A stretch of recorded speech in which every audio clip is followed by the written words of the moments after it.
तो चलिए सीधा आपको विधानसभा लिए चलते हैं। वित्त मंत्री और उप मुख्यमंत्री दिया कुमारी का सदस्यों का बजट पर सामान्य चर्चा के दौरान सार्थक विचार रखने पर आभार व्यक्त करती हूँ। पक्ष का भी और विपक्ष का भी आभार व्यक्त करती हूँ। माननीय सदस्यों के साथ साथ आम जनता ने भी इस अभूतपूर्व बजट का खुले दिल से स्वागत किया है।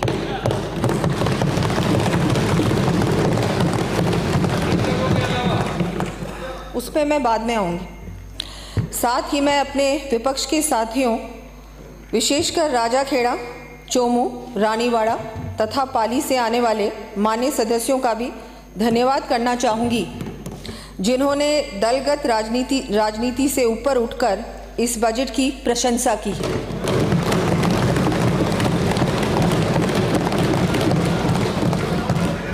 मैं अपने उन विपक्ष के साथियों का भी आभार प्रकट करती हूं, जिन्होंने महत्वपूर्ण सुझाव दिए हैं तथा सकारात्मक आलोचना की है। हमारे बिल्कुल हैं, अभी नेता प्रतिपक्ष ने बहुत सारे सुझाव दिए। ये सुझाव आप पहले ही दे देते जब आपकी सरकार थी, शायद कुछ बदल जाता, कुछ अच्छा हो जाता, प्रदेश की जनता को इतना नुकसान नहीं उठाना पड़ता, ये वित्तीय स्थिति नहीं होती जो हमको मिली। अब वो तो हो सकता है शायद ही।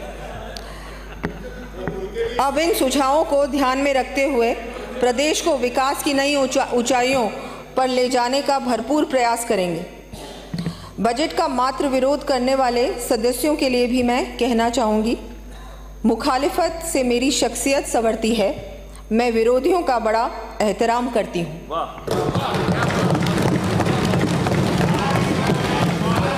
हमने प्रदेश के दीर्घकालीन लक्ष्यों, लॉन्ग टर्म गोल्स तथा विकसित राजस्थान एट 2047 को ध्यान में रखते हुए इस बजट को तैयार किया है।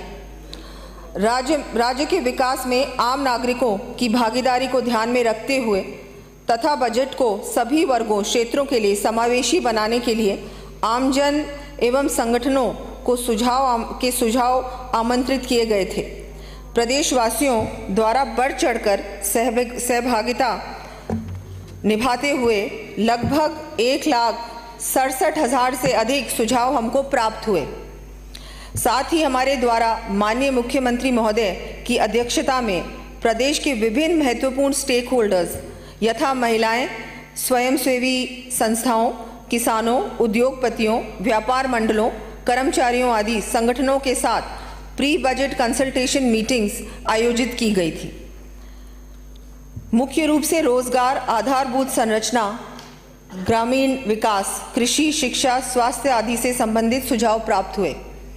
हमने इन सभी सुझावों का संबंधित विभाग से परीक्षण करवाकर इन सुझावों पर सकारात्मक कार्रवाई कर यथासंभव बजट में समावेशित किए जाने का प्रयास किया है। हमें पूरी आशा है सत्ता पक्ष के साथ साथ विपक्ष के साथियों का भी इसके क्रियान्वयन में हमें पूरा समर्थन प्राप्त होगा। बहुत आवश्यक है, आप बार बार कह रहे हैं इम्प्लीमेंटेशन, कैसे आप वित्तीय संसाधन उपलब्ध कराएंगे, हम करवाएंगे। डबल इंजन की सरकार है राजस्थान में, आप चिंता ना करें, हम पूरी तरह से प्रयास ही नहीं करेंगे, ये करके दिखाएंगे। जो घोषणाएं की हैं, वायदे किए हैं, उनको पूरा करेंगे। और जिसका भी शिलान्यास होगा कार्य का, जैसे हमारे माननीय प्रधानमंत्री जी शिलान्यास भी करते हैं और उद्घाटन भी करते हैं, ये सरकार वो करेगी, माननीय मुख्यमंत्री जी करेंगे। मैं वर्ष 2024-25 के लिए जो हमने 4,95,467 करोड़ रुपए का बजट पेश किया गया है, जिसका आकार वर्ष 2023-24 के बजट अनुमानों से 1,04,611 करोड़ रुपए अधिक है। चर्चा के दौरान राजाखेड़ा से आने वाले माननीय सदस्य, लक्ष्मणगढ़ से आने वाले माननीय सदस्य, कोटा उत्तर से आने वाले माननीय सदस्य एवं माननीय नेता प्रतिपक्ष द्वारा बजट घोषणाएं जैसा मैंने कहा किस प्रकार से धरातल पर आएंगी, इस पर चिंता व्यक्त की है। और वो चिंता तो बिल्कुल सही है। आपने देखा होगा आपके समय तो कोई काम ही नहीं हुआ। अब आप लोग सोच रहे हैं ये लोग कैसे करेंगे, हमने इनके लिए कुछ छोड़ा ही नहीं। पूरा सब कुछ खजाना खाली करके चले गए। लेकिन मैंने जैसे कहा, वित्तीय प्रबंधन पूर्ण रूप से होगा। हमारी सरकार ने कार्यभार संभालते ही हमारे मुख्यमंत्री भजनलाल जी के नेतृत्व में अपने संकल्पों को पूर्ण करते हुए जन कल्याणकारी योजनाओं पर काम करना शुरू किया है। माननीय सदन को बजट भाषण के अंतर्गत मेरे द्वारा इस संबंध में प्रगति से अवगत कराया जा चुका है। मैं यहाँ पुनः याद दिलाना चाहूँगी कि हमारे द्वारा यह त्वरित गति, जो कि 2 महीने से अधिक चुनावी आचार संहिता में, क्योंकि आचार संहिता थी और 2 महीने आचार संहिता में गए, उसके बावजूद भी ये गति हमने सुनिश्चित की है। हम इसी प्रकार आगे भी पूर्ण तत्परता से निरंतर कार्य करते रहेंगे। राजाखेड़ा, रानीवाड़ा, डूंगरपुर व लक्ष्मणगढ़ से आने वाले माननीय सदस्यों द्वारा राज्य की फिस्कल पोजीशन जैसे outstanding loan, fiscal deficit, capital outlay, government guarantee आदि के मुद्दों पर सदन का ध्यान आकर्षित किया गया। इस संबंध में मैं राज्य के फिस्कल पोजीशन के इन बिंदुओं पर वास्तविक स्थिति का विवरण भी सदन में प्रस्तुत करूंगी। साथ ही हमारे राजाखेड़ा से आने वाले माननीय सदस्य श्री रोहित बोरा जी ने यह भी बिंदु उठाया कि केंद्र के बजट का इंतजार क्यों नहीं किया। अध्यक्ष महोदय, वैसे तो ये माननीय सदस्य काफ़ी विद्वान हैं और मैं समझती हूँ कि संविधान के लेखानुदान के प्रावधान से वाकिफ़ होंगे, फिर भी मैं उन्हें ये याद दिला देती हूँ कि हमारी सरकार द्वारा 8 फरवरी 2024 को लेखा अनुदान विधानसभा में प्रस्तुत किया गया था। संविधान के प्रावधानों के अनुसरण में हमने वित्तीय वर्ष 2024-25 में 4 माह तक के खर्चे की अनुमति ली थी, जो 31 जुलाई 2024 को समाप्त हो रही थी। अर्थात 1 अगस्त 2024 से वर्ष की शेष अवधि के लिए खर्चे की अनुमति विकास कार्यों के लिए ली जानी आवश्यक थी।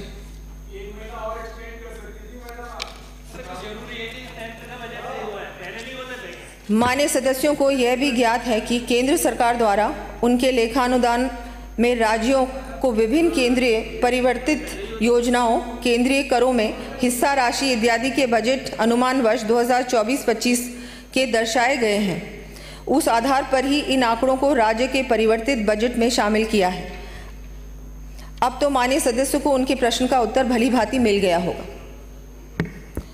इससे भी अधिक आश्चर्य इस बात का है कि गत सरकार में अपनी वरिष्ठता के कारण संसदीय कार्य को संभालने वाले कोटा उत्तर से आने वाले मान्य विधायक इस मान्य सदन में प्रश्नों के उत्तर सहित विधायी कार्य के संबंध में सरकार एवं माननीय मुख्यमंत्री महोदय के अधिकारियों एवं दायित्वों के ऊपर बेमतलब की टिप्पणी करके अपने अनुभव का प्रदर्शन करते हैं, क्योंकि बहुत बार अधिकारियों पे और सब पे बिना किसी वजह के झूठ, हाँ, उससे उनकी शायद इनएक्सपीरियंस दिखता है। झूठ कहने लगे, सच से बचने लगे, हौसले मिट गए, तजर्बा रह गया। राजाखेड़ा से आने वाले मान्य सदस्य द्वारा इस चर्चा में बहुत समय तक केंद्र सरकार पर टिप्पणी की जाती है। बहुत बार उन्होंने केंद्र सरकार की बातें कही, ना केवल उन्होंने, वैसे बहुतों ने कही, पर विशेषकर उन्होंने कही। प्रदेश की जनता की बात करने की बजाय केंद्र सरकार पे ही चर्चा की। इससे ऐसा लगता है कि शायद इनको सांसद बनना था। मेरा विनम्र आग्रह है कि बजाय केंद्र पर बेमतलब टिप्पणी के स्थान पर आप प्रदेश से जुड़ी समस्याओं के बारे में बात करें। ये बर्दाश्त नहीं करूंगा मैं आपके आगे से, ध्यान रखो। बोलिए। माननीय सदस्य द्वारा ये बिंदु भी उठाया गया कि केंद्र सरकार से जो CRF, PMGSY इत्यादि का पैसा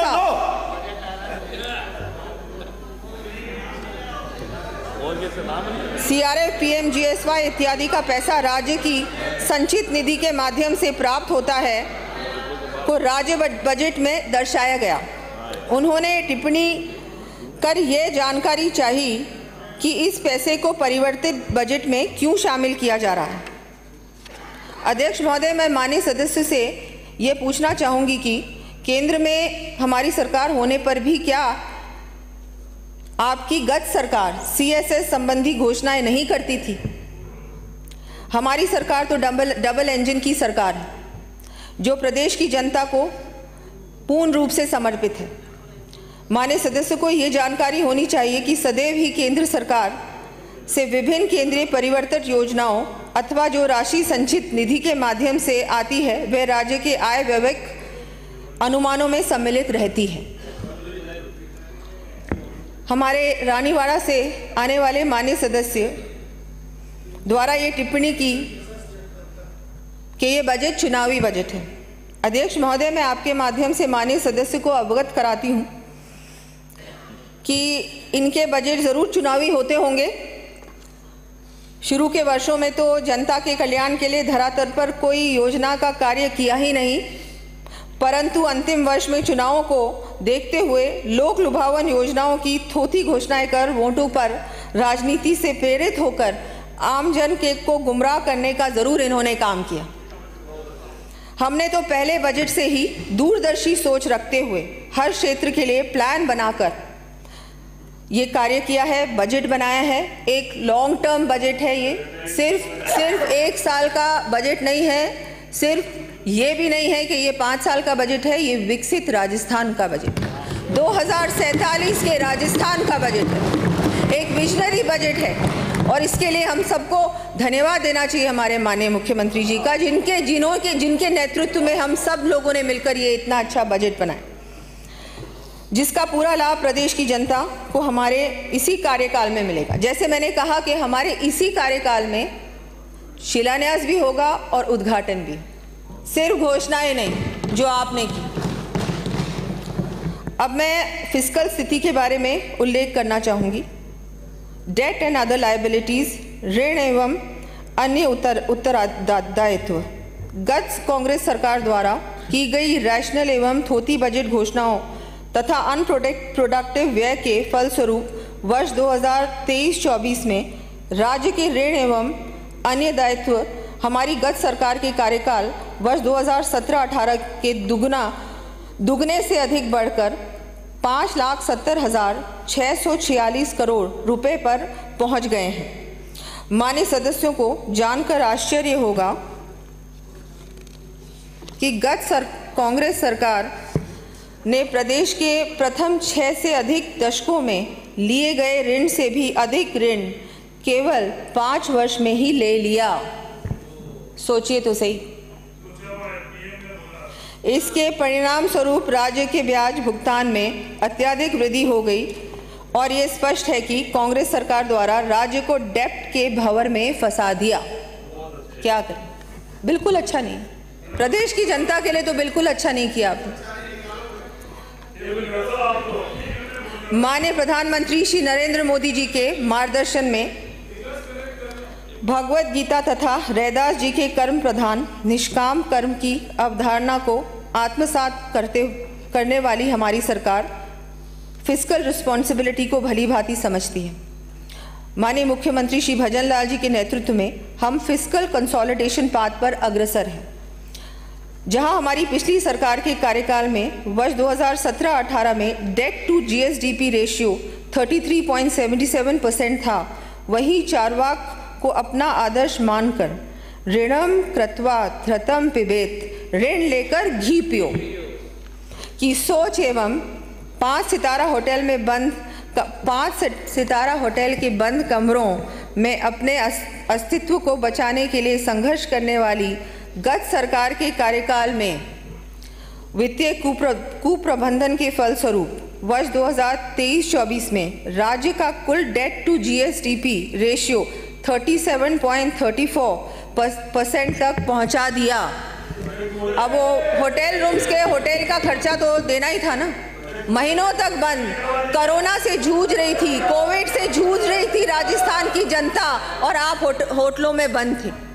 क्या करें, अब सरकार को तो बचाना जरूरी था ना आपके लिए। हमारे द्वारा अब हमारे द्वारा अपने प्रथम पूर्ण बजट में ही डेट टू जीएसडीपी रेशियो में कमी करते हुए इसे 35.97% तक सीमित रखने का प्रयास किया है तथा हम इसी पथ पर चलने के लिए कटिबद्ध हैं। मुझे अत्यधिक अचरज हुआ कि जिस पार्टी की सरकार के मुख्यमंत्री तथा उप मुख्यमंत्री में संवादहीनता हो, बात ही नहीं करते हो, उप मुख्यमंत्री को मंत्रिमंडल छोड़ना पड़े, उस पार्टी के अग्रणी नेता लक्ष्मणगढ़ से आने वाले हमारे माननीय विधायक हमारी सरकार में संवाद की स्थिति तथा कोऑर्डिनेशन को लेकर झूठी चिंता व्यक्त करते हैं। आप हमारी चिंता ना करें, आप तो अभी भी वही लड़ाई लड़ रहे हैं, आप तो अभी भी सब लोग वही लड़ाई लड़ रहे हैं। आप हमें अपने काम पे छोड़ें, हम अच्छा काम करके दिखाएंगे। उन्हें अभी से ही हमारी इस डबल इंजन की सरकार में राज्य एवं केंद्र के अच्छे रिश्ते, आपको तो इससे भी समस्या हो रही है कि अब इनको तो कोई समस्या होगी नहीं, ये तो सारे ही वित्तीय संसाधन केंद्र से भी ले आएंगे, वहाँ से भी इनको बहुत सहयोग मिलेगा। तो आपकी चिंता समझ में आती है, बिल्कुल है, सही है। आप लोगों ने अपनी पार्टी के अंदर बहुत संघर्ष किया, अब क्या करें। हम लोग तो काम करने आए हैं, राजस्थान की जनता ने अवसर दिया। उन सहित विपक्ष के सभी माननीय विधायकगण से अनुरोध व अपेक्षा करूंगी कि वे ऐसी निर्थक बातों में समय जाया ना करें, प्रदेश की जनता के कल्याण में हमारा सहयोग करने का प्रयास करें।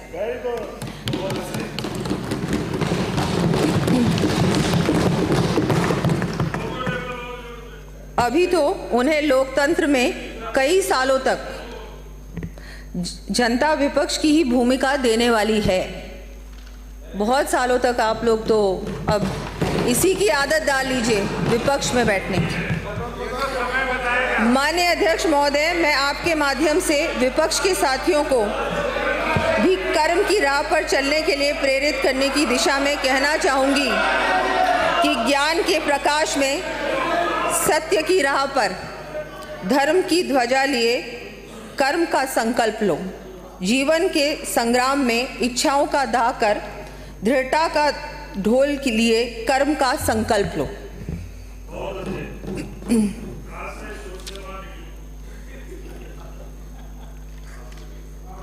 आप अपनी बात कीजिए ना, आपने क्या किया 5 साल। काश ये सारी बातें, चिंताएं जो आपने आपके सबके डिबेट में आप लोगों ने अपनी चिंताएं रखी, वही चिंताएं आप जब आपकी सरकार थी तब रखते तो वो सुझाव देते, है ना। तब मानने वाला भी कोई नहीं था और सुनने वाला नहीं था, मानने वाला नहीं था, क्या करें। अध्यक्ष महोदय, मैं आपके माध्यम से सदन को पुनः अवगत कराना चाहती हूँ कि हमारे द्वारा राज्य के टैक्स व नॉन टैक्स रेवेन्यू में एफिशिएंसी बढ़ाने के लिए प्रक्रियाओं का सरलीकरण, ऑटोमेशन के साथ ही फेसलेस मैनेजमेंट की व्यवस्था प्रारंभ किए जाने से ट्रांसपेरेंसी आने के साथ ही रेवेन्यू कलेक्शन में वृद्धि होनी सुनिश्चित है। विपक्ष के माननीय सदस्यों ने राज्य में जीएसटी संग्रहण के बारे में भी संशय व्यक्त किया है। जैसे कि सर्वविदित है कि जीएसटी एक कर प्रणाली पर आधारित इनडायरेक्ट टैक्स प्रणाली का सबसे बड़ा सुधार है। प्रारंभिक वर्षों में केंद्र द्वारा राज्य में राजस्व वृद्धि 14% से कम होने की दशा में उसकी क्षतिपूर्ति भी की गई। यहाँ यह उल्लेखनीय है कि इस वर्ष अप्रैल में संपूर्ण देश के साथ ही हमारे विशेष प्रयासों से राज्य में भी जीएसटी का सर्वाधिक कलेक्शन हुआ है। इसके साथ ही राज्य में हुए कुल उत्पादन से देश में प्राप्त जीएसटी की ग्रोथ भी सर्वाधिक रही है।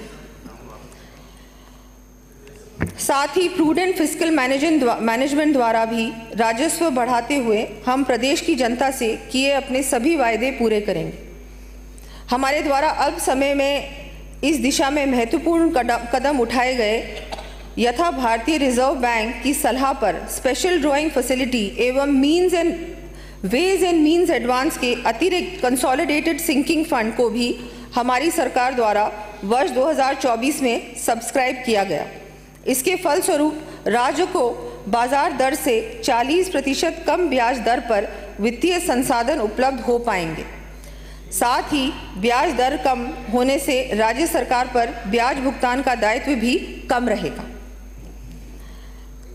इससे एक और राज्य की विकास के लिए संसाधनों की उपलब्धता सुनिश्चित हुई। वहीं दूसरी ओर ट्रेजरी बिल्स में निवेश से इंटरेस्ट के रूप में आय की प्राप्ति हो रही है। हमारे इस कुशल प्रबंधन से वित्तीय वर्ष 2024-25 में लगभग 150 करोड़ रुपए की बचत अपेक्षित है। इस तरह हमारी सरकार दीर्घकालीन डेब्ट के संबंध में हॉलिस्टिक एवं पर्सपेक्टिव प्लानिंग के आधार पर समुचित कदम उठा रही है। जबकि कांग्रेस सरकार के एडहॉक फिस्कल पॉलिसी मेजर्स के कारण राज्य की अर्थव्यवस्था लगभग डेट ट्रैप की स्थिति में आ गई थी। इन्होंने वही छोड़ा हमारे लिए, लेकिन उसके बावजूद भी बहुत अच्छी प्लानिंग के साथ ये बजट भी तैयार किया गया है। वित्तीय संसाधन भी सारे उपलब्ध होंगे और काम भी बहुत अच्छा होगा। माननीय सदस्यों को जानकर प्रसन्नता होगी कि डबल इंजन की हमारी सरकार के प्रयासों से प्रदेश को केंद्र सरकार से इंफ्रास्ट्रक्चर डेवलपमेंट के लिए लगभग 2000 करोड़ रुपए की अतिरिक्त राशि गत वित्तीय वर्ष के अंत में प्राप्त हो सकी। इंफ्रास्ट्रक्चर डेवलपमेंट के लिए हम लोगों को इसी गत वित्तीय वर्ष में 2000 करोड़ रुपए केंद्र से प्राप्त हुए हैं। ये बहुत बड़ी उपलब्धि है। इससे आधारभूत संरचनाओं के निर्माण के साथ ही राज्य के विकास में भी तेजी आएगी। राजकोषीय घाटा वर्ष 2017-18 में हम राजकोषीय घाटे को 3.04% के स्तर पर छोड़कर गए थे, लेकिन कांग्रेस सरकार ने अपने कार्यकाल में इसको अनियंत्रित रूप से बढ़ाने में कोई कमी नहीं छोड़ी, जिसके फलस्वरूप 2023-24 में राजकोषीय घाटा बढ़कर 4.26% तक पहुंच गया। हमने हमारे परिवर्तित अनुमानों में राजकोषीय घाटे को पुनः कम करते हुए 3.93% के स्तर पर लाने का प्रयास किया है। मैं माननीय सदन को अवगत कराना चाहती हूं कि हमारी सरकार ने इस वर्ष भी राजकोषीय घाटे को FRBM द्वारा निर्धारित सीमा में रखा है तथा भविष्य में भी हम इसे FRBM सीमा में ही रखने के लिए प्रतिबद्ध हैं। गवर्नमेंट गारंटीज राजाखेड़ा से आने वाले मान्य सदस्य ने गवर्नमेंट गारंटीज की स्थिति के संबंध में चिंता व्यक्त की है। अध्यक्ष महोदय, मैं आपके माध्यम से सदन को अवगत कराना चाहती हूं कि कांग्रेस सरकार ने वर्ष 2013-14 के अंत में कुल बकाया राजकीय आउटस्टैंडिंग गवर्नमेंट गारंटीज 85,911 करोड़ रुपए थी, जो हमारी गत सरकार के प्रयासों से वर्ष 2018-19 में घटकर 70,430 करोड़ रुपए रह गई थी। परंतु कांग्रेस सरकार द्वारा इनडिस्क्रिमिनेट तरीके से राजकीय गारंटीज जारी की गई एवं 31 दिसंबर 2023 को बकाया राजकीय गारंटीज 5 साल में ही 50% से भी अधिक बढ़कर 1,08,328 करोड़ रुपए के स्तर पर पहुंच गई।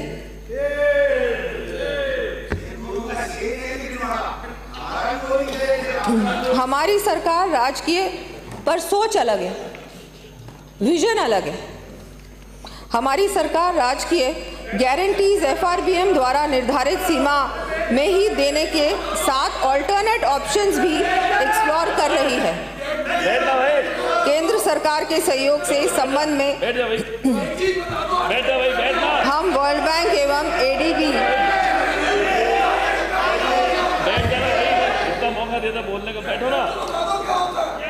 जैसे मल्टीलैटरल इंस्टीट्यूशंस के साथ इस दिशा में कार्य प्रारंभ कर रहे हैं।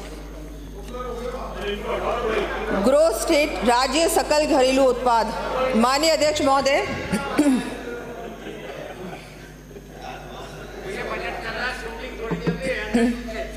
माननीय अध्यक्ष महोदय, मुझे ये बताते हुए अत्यंत प्रसन्नता है कि हमारी सरकार के द्वारा अल्प अवधि में ही कुशल वित्तीय प्रबंधन के साथ ही राज्य की अर्थव्यवस्था को सुदृढ़ करने के फलस्वरूप गत सरकार के कार्यकाल में दिसंबर 2023 तक जीएसडीपी की वृद्धि दर जो कि 11.58% थी, वह मार्च 2024 में बढ़कर 12.56% हो गई है।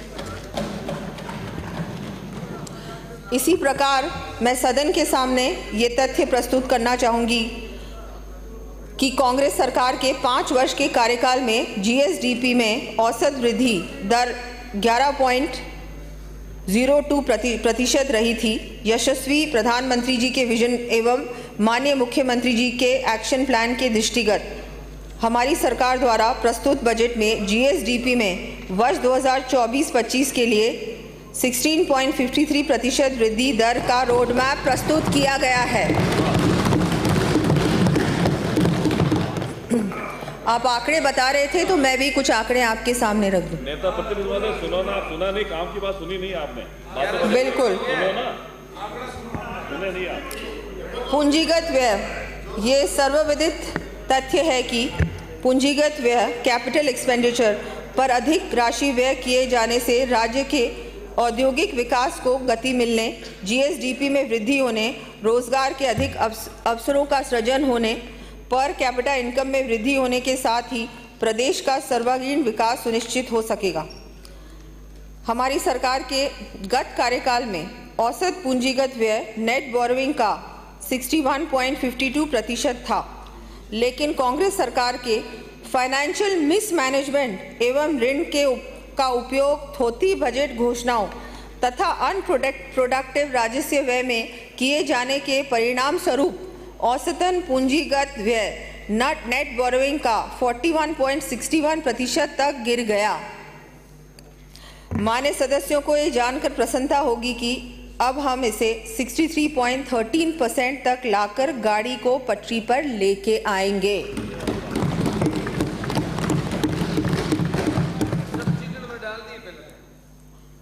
हमारी गत सरकार के कार्यकाल में जहां एवरेज कैपिटल आउटले जीएसडीपी का 2.54% था, वहीं कांग्रेस की रेवड़ी कल्चर के चलते वर्ष 2023-24 तक यह 1.75% के स्तर तक गिर गया।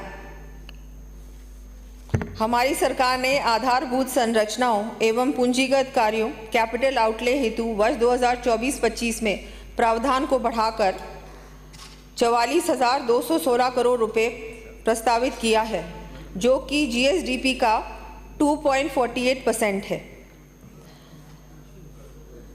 Sector wise analysis, sector wise खर्च का विश्लेषण।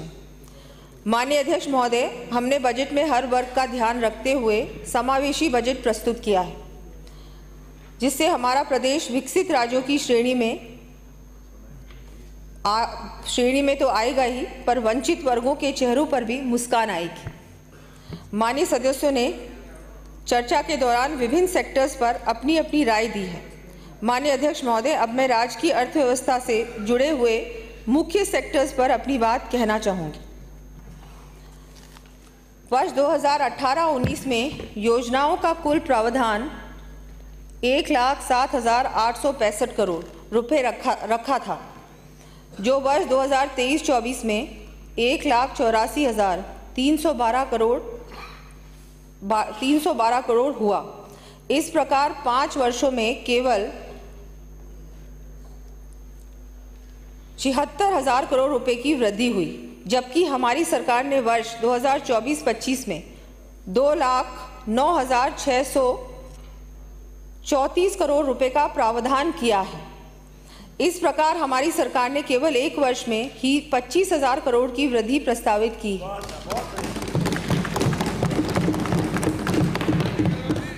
हमारी सरकार ने सामाजिक एवं सामुदायिक सेवाओं, जिसके अंतर्गत मूलभूत सेवाएं जैसे शिक्षा, चिकित्सा एवं पेयजल इत्यादि आती हैं, में वर्ष 2024-25 में स्कीम एक्सपेंडिचर में % की वृद्धि प्रस्तावित की है।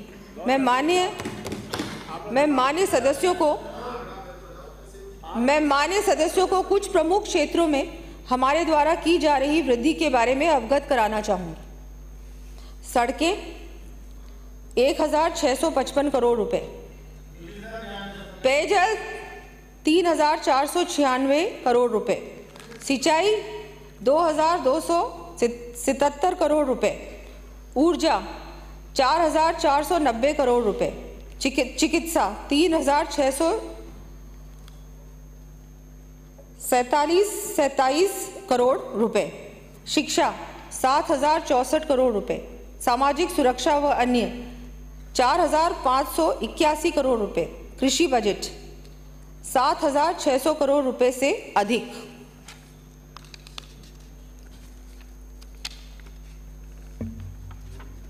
कृषि एवं पशुपालन।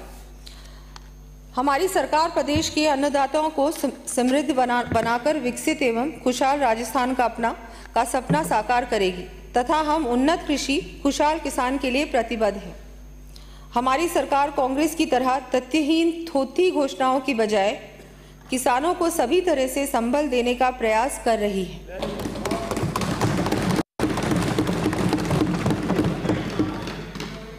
हमारे द्वारा जो बजट प्रस्तुत किया गया है उसमें कृषक कल्याण एवं कृषि विकास हेतु 96,787 करोड़ 27 लाख रुपए का प्रावधान रखा है।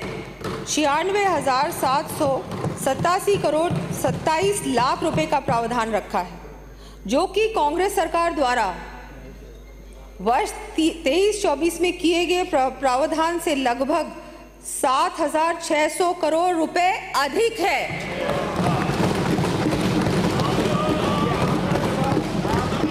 आप मुझे आंकड़े गिना रहे थे, मैं भी आपको कुछ स्पष्टीकरण देना चाहूँगी।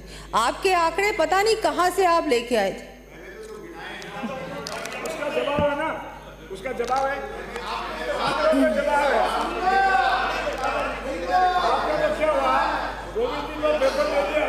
किसान साथियों को सिंचाई हेतु जल की पर्याप्त उपलब्धता रहे, इसके लिए हमने दीर्घकालीन योजना के तहत Rajasthan integrated water grid mission प्रारंभ कर 50,000 करोड़ रुपए से अधिक के कार्य किए जाने का लक्ष्य लिया है। मैं यहाँ पिछली सरकार के बारे में कहना चाहूँगी कि कहीं भी पानी का नामो निशान नहीं, वह बैठे बैठे मगर कश्तियाँ बनाते रहते थे। जल जीवन जैसी केंद्र की महत्वाकांक्षी योजना जल जीवन मिशन, आप यहाँ राजस्थान में उसको इम्प्लीमेंट नहीं कर पाए पूरी तरह से, और उसके बारे में और मैं कुछ नहीं कहना चाहूँगी, बहुत कुछ कहने को है। और आप बात करते हैं कि राजस्थान में पानी के बारे में सोचना चाहिए। हमारी सरकार ने कुछ ही महीनों में पानी में इतने बड़े काम किए, लेकिन आपको तो एक्सेप्ट करना नहीं है ना। हाँ, लक्ष्मणगढ़ से आने वाले माननीय सदस्य जो कि परंपरा के विपरीत जाकर मेरे द्वारा पढ़े जा रहे बजट भाषण के दौरान कृषि बजट पर बोलने से पहले ही किसानों को के मुद्दों पर टिप्पणी कर रहे थे। मैंने तो कृषि बजट शुरू ही नहीं किया था, पूरा कृषि बजट था, कई पेजेस का बजट था। किसानों के लिए हम सब संवेदनशील हैं। उन्हें मैं पुनः याद दिलाना चाहूंगी कि वादे के अनुसार माननीय मुख्यमंत्री जी द्वारा दिनांक 30 जून 2024 को टोंक से किसान सम्मान निधि की प्रथम किश्त के रूप में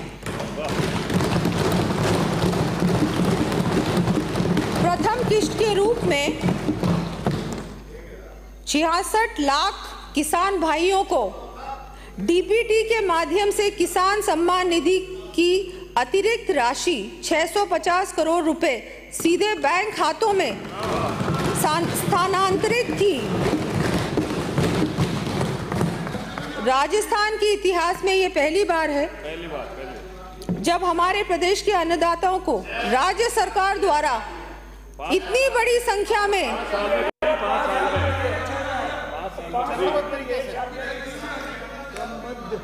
राजस्थान में के इतिहास में ये पहली बार है जब हमारे प्रदेश के अन्नदाताओं को राज्य सरकार द्वारा इतनी बड़ी संख्या में राशि सीधे उनके बैंक खातों में स्थानांतरित की गई।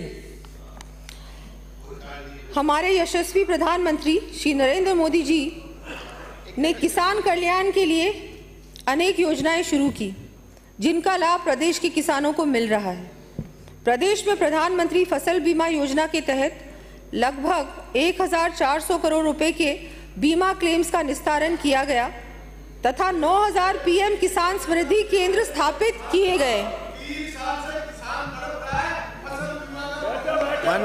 माननीय सदस्य, कांग्रेस सरकार माननीय सदस्य, माननीय सदस्य, अरे माननीय सदस्य, माननीय सदस्य, कांग्रेस सरकार द्वारा पशुपालकों को राहत देने के लिए पशुओं के बीमा के ढोल तो बहुत बजाए, लेकिन अपने कार्यकाल में एक भी पशु का बीमा नहीं करवाया। एक भी पशु का बीमा आप मानते हैं, बिल्कुल एक्सेप्ट भी कर रहे हैं, बिल्कुल माननीय सदस्य एक्सेप्ट कर रहे हैं, बिल्कुल ऐसे ऐसे एक्सेप्ट करते जाइए, हम क्या करें। हमने न केवल दुधारू पशुओं, गाय भैंस ही नहीं बल्कि अन्य पशुओं, भेड़ बकरी ऊंट को शामिल करते हुए पशुधन बीमा का दायरा भी बढ़ाया है। भीनमाल से आने वाले माननीय सदस्य द्वारा गरीब किसानों के संबंध में चिंता व्यक्त की। उस संबंध में मैंने मेरे बजट भाषण में भी यही कहा कि आपके मिसमैनेजमेंट के कारण किसान ठगा सा महसूस कर रहा है। अच्छा है आपने अपनी नाकामी को स्वीकारा तो सही, बिल्कुल अच्छी बात है, बहुत जरूरी, लेकिन ये स्वीकार नहीं आप कर रहे हैं ना सपोर्ट। अरे आप मेरी हर बात पे सहमति, अरे आप ही माननीय सदस्य, अरे माननीय सदस्य आपके लोग कर रहे हैं। माननीय सदस्य, माननीय सदस्य, सबसे ज्यादा तो आप मेरी हर बात पे सहमति प्रदान कर रहे हैं, हर बात को अग्री कर रहे हैं। माननीय सदस्य, अच्छा है आपने अपनी नाकामी को स्वीकारा तो, माननीय सदस्य, लेकिन इस अरे माननीय सदस्य बैठिए, माननीय सदस्य, अरे माननीय सदस्य, नो बैठिए, माननीय सदस्य, लेकिन ये स्वीकार, माननीय सदस्य सीमा क्रॉस कर रहे हो, लेकिन माननीय सदस्य सीमा क्रॉस कर रहे हो, बहुत ही विलंब से आई, लेकिन चलो आई तो सही, स्वीकारा तो सही। सीमाओं का उल्लंघन मत करो। माननीय सदस्य भीम से आने वाले क्या कर रहे हो, इस सीमाओं का उल्लंघन करोगे नाम लूंगा। टोडा भीम से आने वाले माननीय सदस्य ने कहा कि किसानों को जो फसली ऋण मुफ्त ब्याज कर दिया जाता था, हमने तो उसमें भी कटौती कर दी। माननीय सदस्य का ये सरासर झूठ तथ्य है, ये बिल्कुल सही नहीं है। आपने ये जो बात रखी है ये तथ्यों के विपरीत है, ऐसा बिल्कुल नहीं हुआ है। हमने पिछली वर्ष से अल्पकालीन फसली ऋण की राशि में 1000 करोड़ रुपए की वृद्धि करते हुए अनुदान का भी प्रावधान किया है।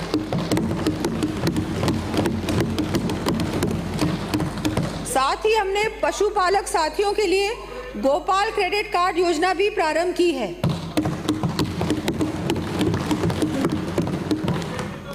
इसी प्रकार पूर्ववर्ती सरकार ने पानी के नाम पर सिर्फ राजनीति करते हुए ईआरसीपी सहित प्रदेश की प्रमुख पेयजल परियोजनाओं को अटकाने का काम किया, लेकिन हमारी सरकार ने अल्प समय में ही हमारे यशस्वी प्रधानमंत्री श्री नरेंद्र मोदी जी के मार्गदर्शन तथा मुख्यमंत्री श्री भजनलाल जी के नेतृत्व में ईआरसीपी के लिए केंद्र सरकार एवं मध्य प्रदेश के साथ एमओयू कर प्रथम चरण हेतु कार्य आदेश भी जारी कर दिए हैं।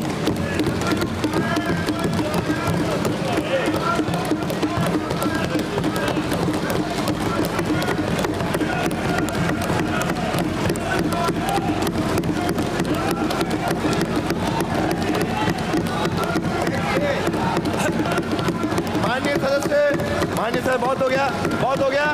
माननीय सदस्य बैठिए, आपको बैठिए, थोड़ा हो गया, बहुत है। साथ ही शेखावटी अंचल के लोगों की बरसों पुरानी मांग को पूरा करने के लिए यमुना जल समझौते के तहत केंद्र सरकार और हरियाणा सरकार के साथ त्रिपक्षीय समझौता किया जा चुका है।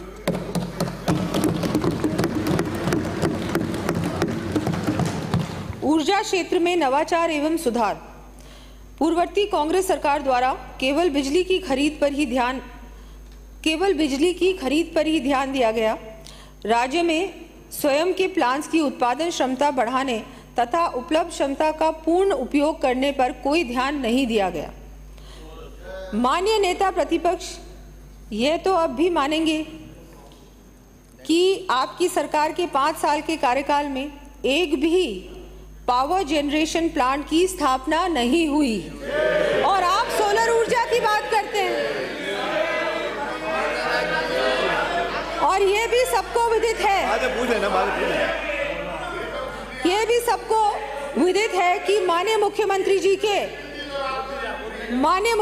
जी के विशेष प्रयासों से अब राज्य 33,000 मेगावाट उत्पादन क्षमता स्थापित करने की दिशा में अग्रसर है।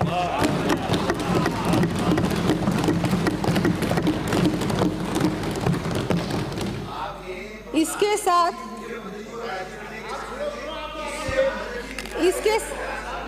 साथ ही गत सरकार के समय पूर्व से संचालित प्लांट्स का PLF भी मात्र 55.10% रहा। हमारी सरकार ने कार्यभार संभालते ही राज्य के प्लांट्स की क्षमता के उपयोग पर पूर्ण ध्यान दिया, जिसके परिणाम स्वरूप PLF 70.32% हो गया है। हमारी गत भाजपा सरकार ने केंद्र सरकार की उदय योजना को राज्य में वर्ष 2015 से लागू कर विद्युत कंपनियों के बकाया ऋणों की 75% राशि 62,422 करोड़ रुपए अधिग्रहित टेकओवर पर विद्युत कंपनियों का ऑपरेशनल एंड फाइनेंशियल टर्नअराउंड किया गया था। इसके परिणाम स्वरूप वर्ष 2018-19 में डिस्कॉम्स राशि 2,607 करोड़ रुपए के प्रॉफिट में थी। तत्पश्चात कांग्रेस सरकार की ऊर्जा क्षेत्र में अदूरदर्शी नीतियों के फलस्वरूप प्रदेश की डिस्कॉम्स एवं ऊर्जा क्षेत्र को अत्यंत दयनीय स्थिति में पहुंचा दिया। इसी का परिणाम रहा कि वर्ष 2020-21 से डिस्कॉम्स पुनः घाटे की स्थिति में आ गए और दिसंबर 2023 तक डिस्कॉम्स का अक्यूमुलेटेड लॉस राशि 1,01,215 करोड़ रुपए व बकाया ऋण राशि 91,767 करोड़ रुपए हमें विरासत में मिले। इतना घाटा। हमारी सरकार ऊर्जा क्षेत्र में निरंतर नवाचार के लिए प्रतिबद्ध है। हमारी सरकार द्वारा विगत कुछ समय में ही इस संबंध में केंद्र सरकार के विभिन्न PSU से MOU किए जाकर उनको धरातल पर लाने का काम शुरू कर दिया है, जिससे राज्य में सबको निर्बाध बिजली मिल सकेगी और साथ ही डिस्कॉम्स की आर्थिक स्थिति भी सुधरेगी। विपक्ष के माननीय सदस्यों द्वारा तथ्यों को तोड़ मरोड़ के रखने की श्रृंखला में बायतू से आने वाले सदस्य ने कहा कि कैप्टिव पावर प्लांट्स पर लगने वाले विद्युत शुल्क इलेक्ट्रिसिटी ड्यूटी समाप्त कर दी गई। यहाँ मैं पुनः स्पष्ट करती हूँ कि इसमें कैप्टिव पावर प्लांट्स पर लगने वाले विद्युत शुल्क को समाप्त नहीं किया गया है, मात्र कैप्टिव पावर प्लांट्स के ऑक्सिलरी एनर्जी कंजम्पशन वाले भाग पर लगने वाले विद्युत शुल्क इलेक्ट्रिसिटी ड्यूटी को ही समाप्त किया गया है। लगता है माननीय सदस्य ने पूर्व में ध्यान से पूरी बात नहीं सुनी हो, सुनी भी नहीं, आप लोगों ने पढ़ी भी नहीं, जो मर्जी है आप बोलते गए। बोलने के लिए बोलना पड़ता है, समझ में आता है, बोलना ही है। विपक्ष है, आप बोलेंगे। माननीय अध्यक्ष महोदय, कांग्रेस सरकार द्वारा किसानों को दिन के समय 2 बार बिजली ये उछल के बोलने की जरूरत नहीं है। I will name you. आज मुझे मजबूरन बाहर निकालने के लिए कहना पड़ेगा। मिस्टर बोरा, माइक यू, तीसरी बार कह रहा हूं, और अब की बार यदि इस तरह किया तो मैं तुरंत बाहर भेजने के मजबूर होऊंगा। माननीय अध्यक्ष महोदय, कांग्रेस सरकार द्वारा किसानों को दिन के समय 2 बार बिजली उपलब्ध कराने की घोषणा की गई, परंतु उस पर अमल नहीं किया गया और वह कागजी घोषणा बनकर रह गई। मैं सदन को आश्वस्त करना चाहूँगी कि हम 2027 तक किसान भाइयों को दिन के समय भी बिजली उपलब्धता सुनिश्चित करेंगे।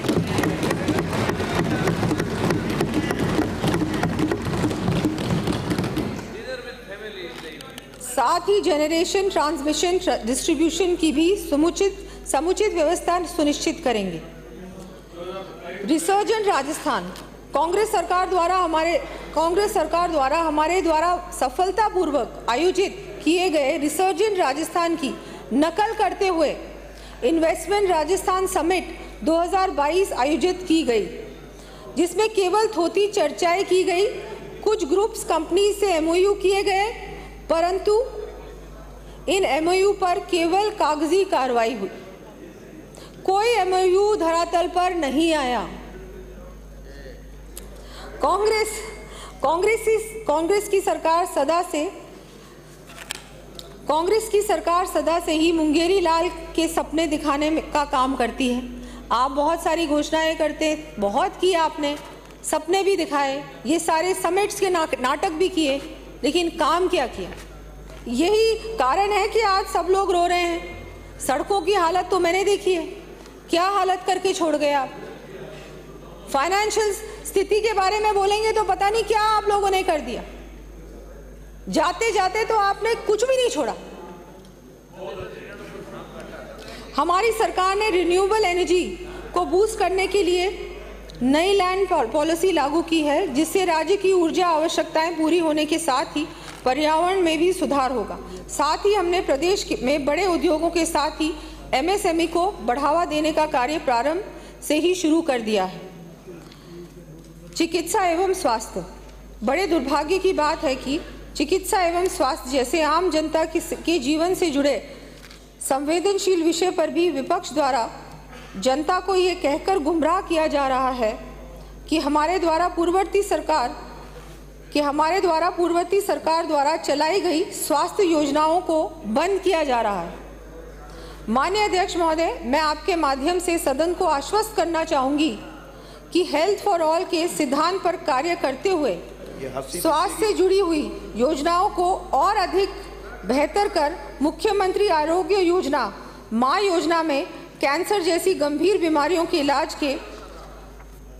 के लिए आईपीडी के साथ साथ डे केयर पैकेज, बच्चों के लिए पीडियाट्रिक पैकेज एवं अन्य पैकेजेस का रैशनलाइजेशन किया जा रहा है। इसी क्रम में हम पब्लिक हेल्थ इंफ्रास्ट्रक्चर को मजबूत करने के साथ ही विस्तार के लिए भी प्रतिबद्ध है।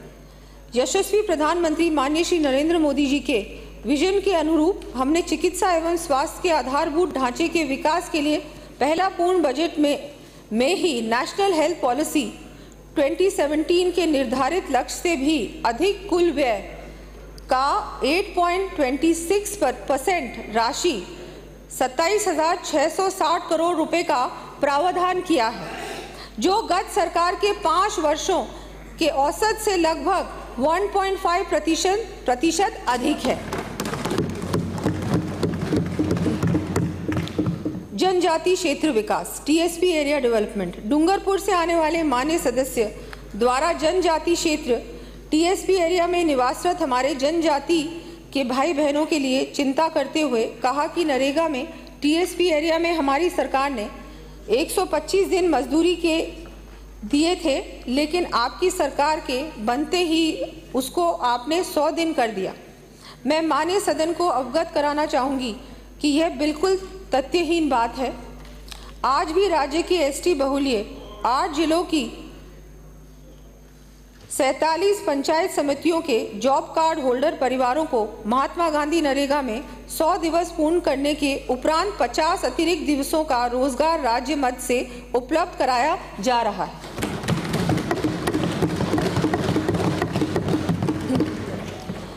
हमारी सरकार जनजाति क्षेत्र के विकास तथा वहां निवास करने वाले परिवारों की खुशहाली के लिए संवेदनशील है। इसी क्रम में हमारे द्वारा गोविंद गुरु जनजातीय क्षेत्रीय विकास योजना भी प्रारंभ की जा रही है।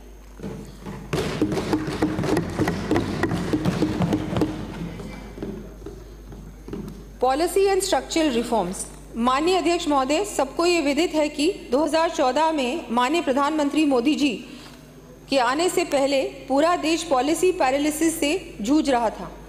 यशस्वी प्रधानमंत्री मोदी जी के द्वारा विभिन्न स्ट्रक्चरल रिफॉर्म्स, उदाहरण स्वरूप tax reforms, banking reforms, land reforms, digitalisations of economy आदि लाने के फलस्वरूप देश की अर्थव्यवस्था को नई दिशा प्राप्त हुई है। हमारी सरकार द्वारा भी इस नीति का अनुसरण करते हुए इस बजट में industrial policy, MSME policy, agro processing policy, export promotion policy, youth policy, state skill policy, Rajasthan one district one product policy, Rajnivesh policy इत्यादि नई नीतियां लाकर सुधार सुनिश्चित कर रहे हैं। हमारे यशस्वी प्रधानमंत्री जी ने लाल किले की प्राचीर से कहा था, हमें जल्द से जल्द गुलामी की मानसिकता और गुलामी के प्रतीक चिन्हों को समाप्त कर नए आत्मविश्वास से भरे नए भारत की स्थापना करनी है। इसके अनुरूप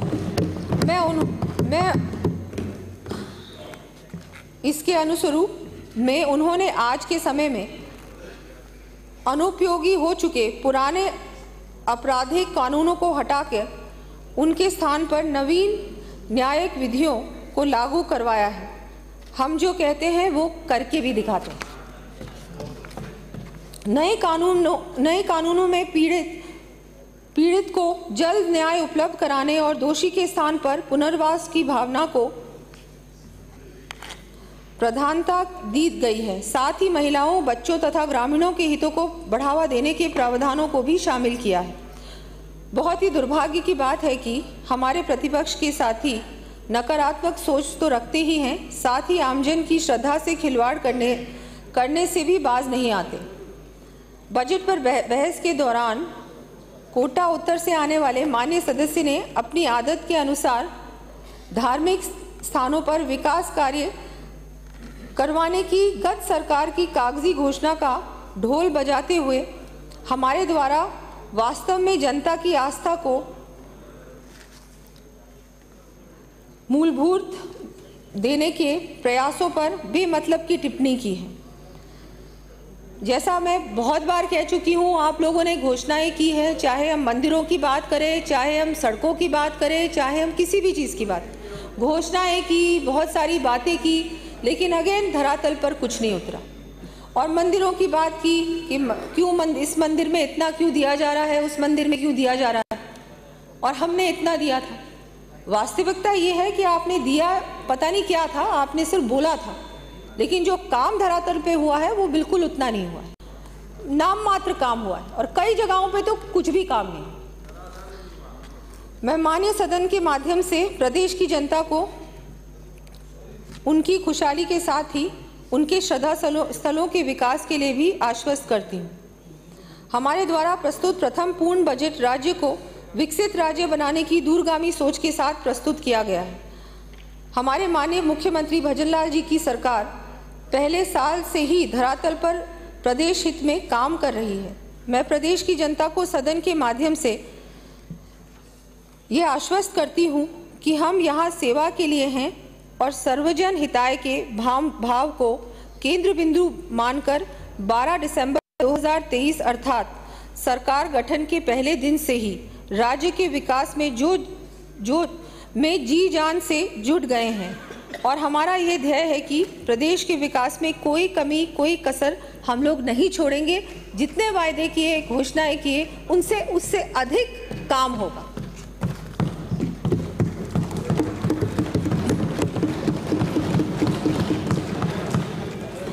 माननीय अध्यक्ष महोदय, अब मैं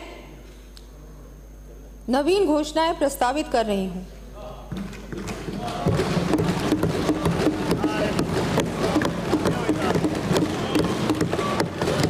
आधारभूत संरचना, इंफ्रास्ट्रक्चर, सड़क, सुनिए। जनगणना 2011 के आधार पर निर्धारित आबादी के 1000 से अधिक राजस्व गांवों को डामर सड़क से कनेक्टिविटी उपलब्ध करवाया जाना प्रस्तावित है।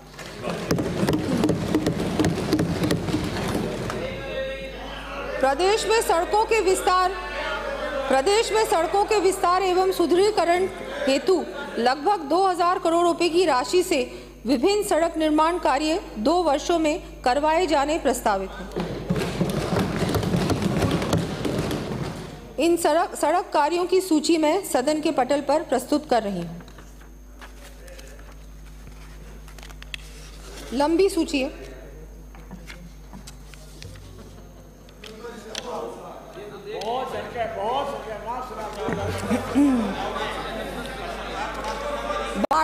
बाड़मेर जिले में अंतर्राष्ट्रीय सीमा पर स्थित मुख्य सड़कों से वंचित सामरिक दृष्टि से महत्वपूर्ण 34 सैनिक चौकियों तक सुगम पहुंच बनाने एवं सैनिकों की सुविधा के लिए चरणबद्ध रूप से 48 करोड़ रुपए की लागत से सड़कों का निर्माण किया जाएगा।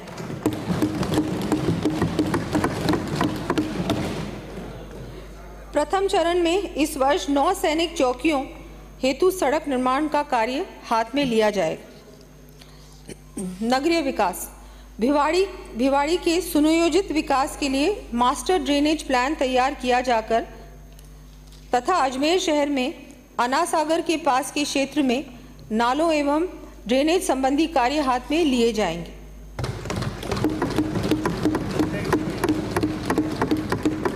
धन्यवाद। खीमसर, नागौर, डीग व शाहपुरा में रोडवेज बस स्टैंड संबंधी कार्य करवाए जाएंगे। पेयजल, प्रदेश के विभिन्न क्षेत्रों में पेयजल उपलब्ध करवाने के लिए 33 करोड़ रुपए से अधिक के कार्य चरणबद्ध रूप से करवाए जाने प्रस्तावित हैं। इन पेयजल संबंधी कार्यों का विवरण मैं सदन के पटल पर प्रस्तुत कर रही हूँ। ऊर्जा, विद्युत प्रसारण तंत्र को सुदृढ़ एवं विकसित करने हेतु 132 kV या उससे अधिक की हाई टेंशन लाइन के निर्माण हेतु आवश्यक टावर एवं ट्रांसमिशन लाइन से किसानों की जमीन प्रभावित होती है। किसानों को ऐसी स्थिति में मैं ऐसे ट्रांसमिशन टावर बेस के साथ चारों तरफ 1 मीटर तक अतिरिक्त क्षेत्रफल की गणना तक DLC दर का दुगुना तथा ट्रांसमिशन लाइन के नीचे आने वाले क्षेत्रफल के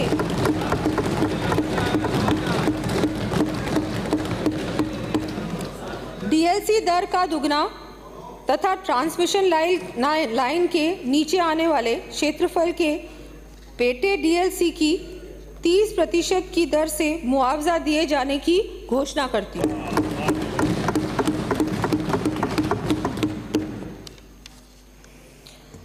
एनर्जी ऑडिट के लिए 3 वर्षों में 4,34,000 डिस्ट्रीब्यूशन ट्रांसफॉर्मर्स पर चरणबद्ध रूप से स्मार्ट मीटर्स लगाए जाएंगे। इस वर्ष 1 लाख से अधिक स्मार्ट मीटर्स लगाए जाने प्रस्तावित हैं। विद्युत प्रसारण तंत्र के सुदृढ़ीकरण हेतु विभिन्न क्षमता के GSS स्थापित किए जाएंगे। इन GSS की सूची मैं सदन के पटल पर रख रही हूँ। औद्योगिक विकास, प्रदेश में उद्यमियों को प्रोत्साहन देने की दृष्टि से नवीन RIPS योजना लाई जानी प्रस्तावित है। इसी के साथ उद्यमियों को समयबद्ध रूप से सहायता प्राप्त हो सके, इस हेतु RIPS फंड गठित कर आवश्यक प्रावधान किए जाएंगे।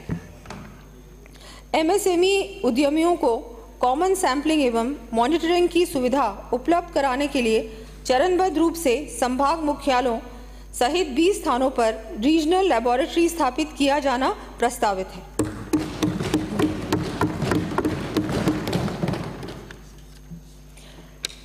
राजस्थान वित्त निगम के वित्तीय सुदृढ़ीकरण हेतु वर्ष 2024-25 में राज्य सरकार एवं रीको द्वारा 50-50 करोड़ रुपए की अंश पूंजी का सहयोग प्रदान किया जाना प्रस्तावित है।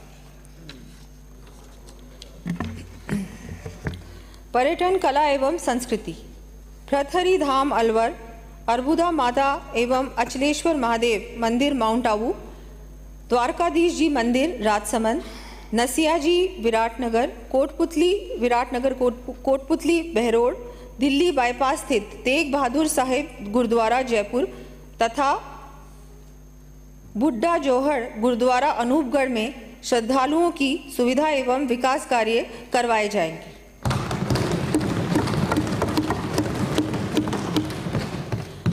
वरिष्ठ नागरिक तीर्थ यात्रा योजना के तहत 15,000 यात्रियों को स्पेशल ट्रेन द्वारा अयोध्या स्थित राम मंदिर के दर्शन करवाए जाने प्रस्तावित है।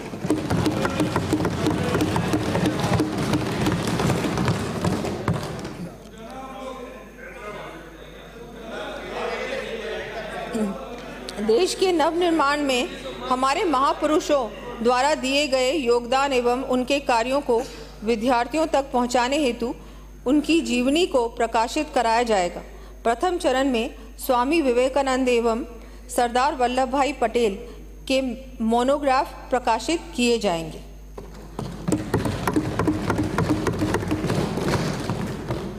वन एवं पर्यावरण, ब्राह्मणी नदी बेगू चित्तौड़गढ़ के रिवर फ्रंट एवं सौंदर्यीकरण के कार्य करवाया जाना प्रस्तावित है। साथ ही अजमेर शहर में पार्क व आदर्श नगर में मातृवन विकसित किए जाएंगे। शिक्षा एवं खेल, प्रदेश में उच्च एवं तकनीकी शिक्षा के विस्तार के लिए विभिन्न महाविद्यालयों की स्थापना व क्रमोन्नयन किए जाने, नवीन संकाय विषय खोले जाने तथा विभिन्न छात्रावासों के निर्माण संबंधी कार्य करवाए जाने प्रस्तावित हैं। इन कार्यों का विवरण मैं सदन के पटल पर प्रस्तुत कर रही हूँ।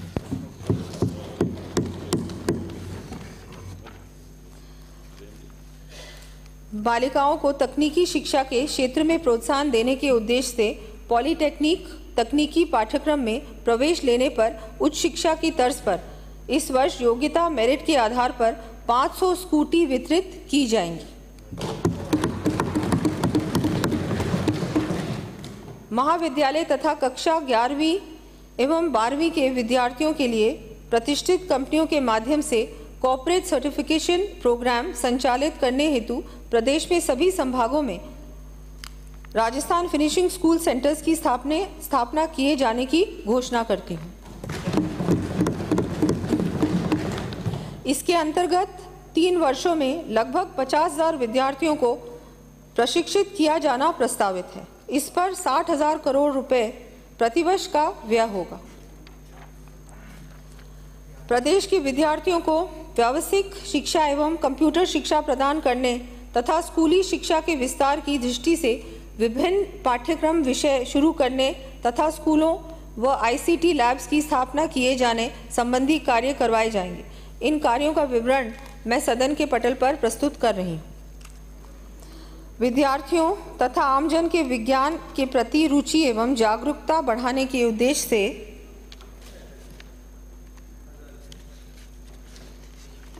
अलवर एवं भरतपुर में विज्ञान केंद्र की स्थापना का कार्य हाथ में लिया जाना प्रस्तावित है। इन पर लगभग 45 करोड़ रुपए का व्यय होगा। भरतपुर में 13 करोड़ रुपए की लागत से डिजिटल प्लानिटेरियम स्थापित किया जाएगा। जयपुर में state remote sensing application centre का उपकेंद्र खोला जाएगा। प्रदेश में NCC कैडेट्स की संख्या में लगभग 11,000 की वृद्धि की जाकर नागौर, जैसलमेर एवं बांसवाड़ा में NCC कार्यालय स्थापित किए जाने प्रस्तावित है।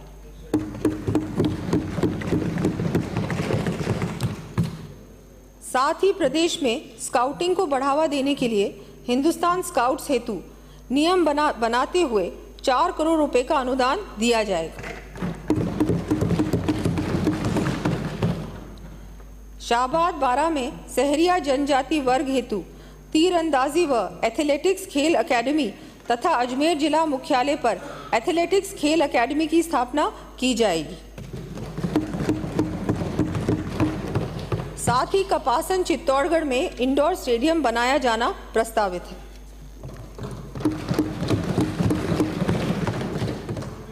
चिकित्सा एवं स्वास्थ्य, दुर्लभ बीमारियों से पीड़ित बच्चों को राहत देने के लिए मुख्यमंत्री आयुष्मान बाल संबल योजना प्रारंभ कर 5,000 रुपए मासिक सहायता दिए जाने की घोषणा करती हूँ।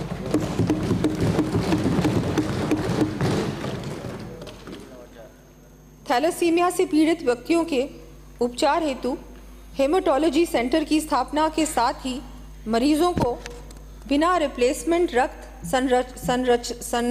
संरक्षण की सुविधा उपलब्ध कराए जाने हेतु 10 नए रक्त संग्रहण एवं परिवहन वाहन उपलब्ध करवाए जाएंगे।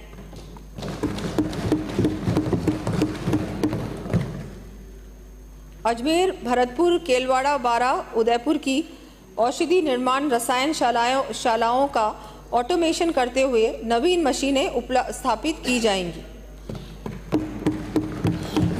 इन पर 15 करोड़ रुपए का व्यय होना प्रस्तावित है। साथ ही आयुर्वेद दवाइयों की समुचित उपलब्धता सुनिश्चित करने के लिए 10 करोड़ रुपए का अतिरिक्त प्रावधान किया जाएगा। ब्रेस्ट कैंसर की जांच हेतु मोबाइल वैन्स की संख्या बढ़ाते हुए चरणबद्ध रूप से प्रत्येक चिकित्सा महाविद्यालय पर उपलब्ध करवाई जाएगी। साथ ही प्राथमिक स्तर की जांच के लिए समस्त ANM एवं आंगनबाड़ी कार्यकर्ताओं को भी ट्रेनिंग दी जानी प्रस्तावित है। प्रदेश में चिकित्सा सुविधाओं के उन्नयन के लिए चिकित्सा संस्थानों के अपग्रेडेशन, स्थापना, भवन निर्माण एवं रिपेयर एंड मेंटेनेंस तथा आयुष चिकित्सा सुविधा कार्य करवाए जाएंगे। इन कार्यों की सूची में सदन के पटल पर प्रस्तुत कर रहे हैं। सामाजिक सुरक्षा। प्रधानमंत्री मातृवंदन योजना के अंतर्गत दिव्यांग गर्भवती महिलाओं को देय राशि 6,500 रुपये को बढ़ाकर 10,000 रुपये किया जाना प्रस्तावित है।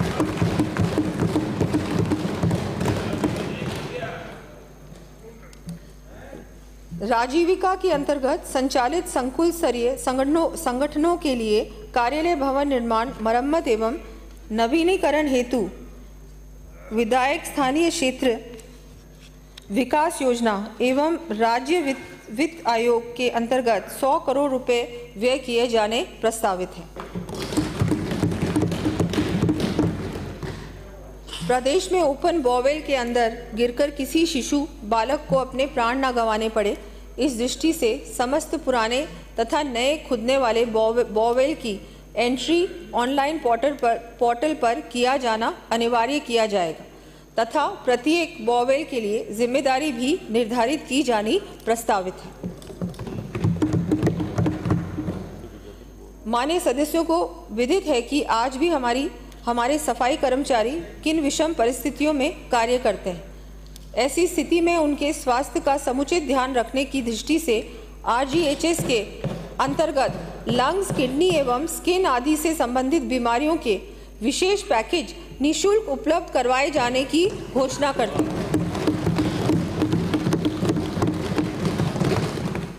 प्रदेश में सिंचाई सुविधाओं से संबंधी विभिन्न कार्य करवाए जाने प्रस्तावित हैं। इन सिंचाई कार्यों की सूची में सदन के पटल पर प्रस्तुत कर रही हूँ।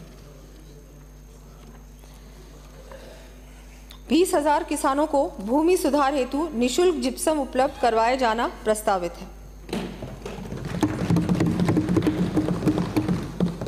प्रदेश में कृषि क्षेत्र में उन्नत तकनीक का प्रयोग बढ़ाने की दृष्टि से centre of excellence for tissue culture एवं state institute of food technology, entrepreneurship and management की स्थापना किया जाना प्रस्तावित है। प्रदेश में बापिड़ी, लोहावट, फालोदी तथा कोट खावड़ा, जयपुर में कृषि उपज मंडी स्थापित की जाएगी। प्रदेश में पशु चिकित्सा सुविधा के लिए विभिन्न पशु चिकित्सा संस्थान खोले व क्रमोन्नत किए जाएंगे। इन संस्थानों की सूची में सदन के पटल पर प्रस्तुत कर रही हूँ। प्रदेश की 100 गौशालाओं को रियायती दरों पर गौ कास्ट मशीन उपलब्ध करवाए जाने की घोषणा करती हूँ।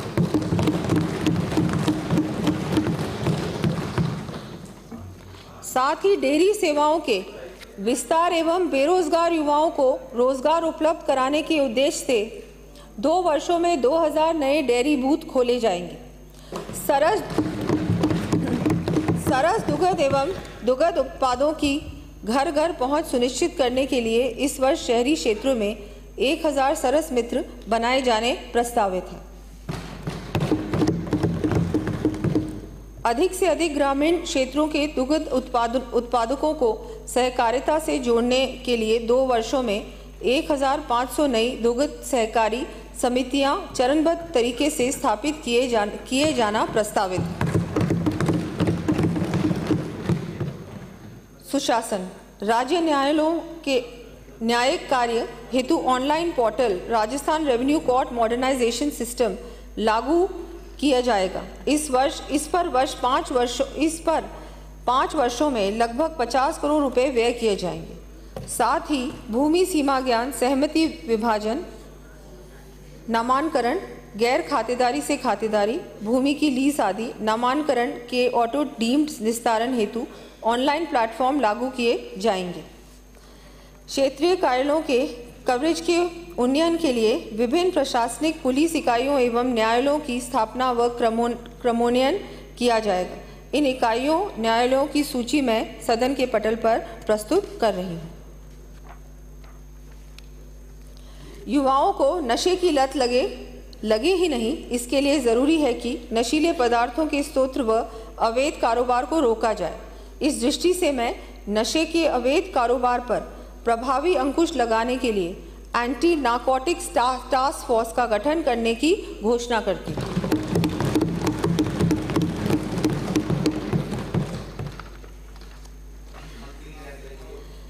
राजस्थान पुलिस को बेहतर तकनीकी प्रशिक्षण सुविधा प्रदान करने के लिए पुलिस दूरसंचार प्रशिक्षण केंद्र का अपग्रेडेशन एवं विस्तार कर राजस्थान पुलिस तकनीकी प्रशिक्षण अकेडमी के रूप में स्थापना की जाएगी। साथ ही पुलिस थानों में एफआईआर से लेकर इन्वेस्टिगेशन तक का कार्य ऑनलाइन सुचारू रूप से हो, इस हेतु शेष रहे 202 पुलिस थानों में भी इंटरनेट कनेक्टिविटी सुविधा उपलब्ध कराया जाना प्रस्तावित है। कार्मिक कल्याण, केंद्र के पेंशन नियमों के अनुरूप ही राज्य सरकार के कार्मिक की सेवानिवृत्ति पर अन्य पात्र सदस्य के नहीं होने पर स्थायी रूप से स्पेशली एबल्ड बच्चे और बच्चों, आश्रित माता पिता और स्पेशली एबल्ड भाई बहन का नाम पीपीओ में अंकित किए जाने की मैं घोषणा करती हूँ।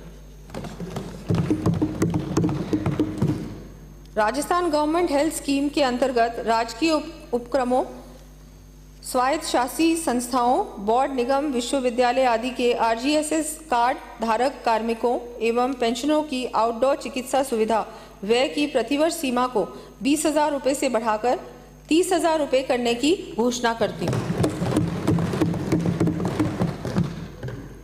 साथ ही इन उपक्रमों के आरजीएसएस कार्ड धारक पेंशनरों की मृत्यु उपरांत उनके पात्र आश्रितों को आरजीएसएस के अंतर्गत चिकित्सा सुविधा उपलब्ध करवाई जाएगी।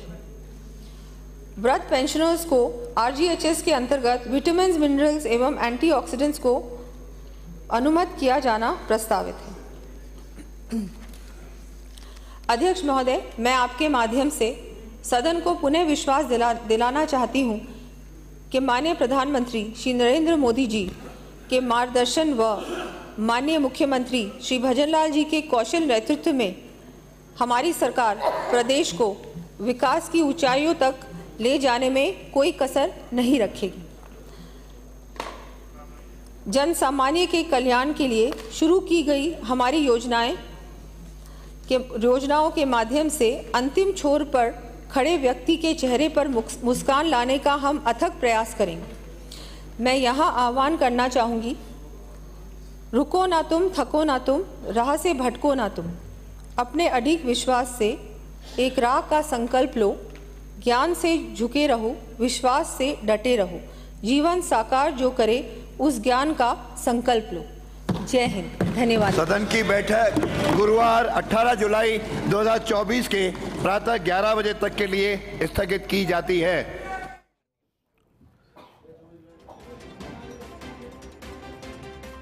तो सदन की बैठक को स्थगित कर दिया गया है और कुछ और नई घोषणाएं की गई हैं। वित्त मंत्री दिया कुमारी ने बजट भाषण पर अंतिम जवाब दिया और इस दौरान जो शायद मांगे उठाई गई या जो फिर बजट का मूल हिस्सा नहीं हो पाई, वो तमाम घोषणाएं की गई हैं। किसानों के लिए संवेदनशील है। इसके अलावा किस तरीके से गांवों को जोड़ा जाएगा, सड़कों का और ज्यादा निर्माण किया जाएगा,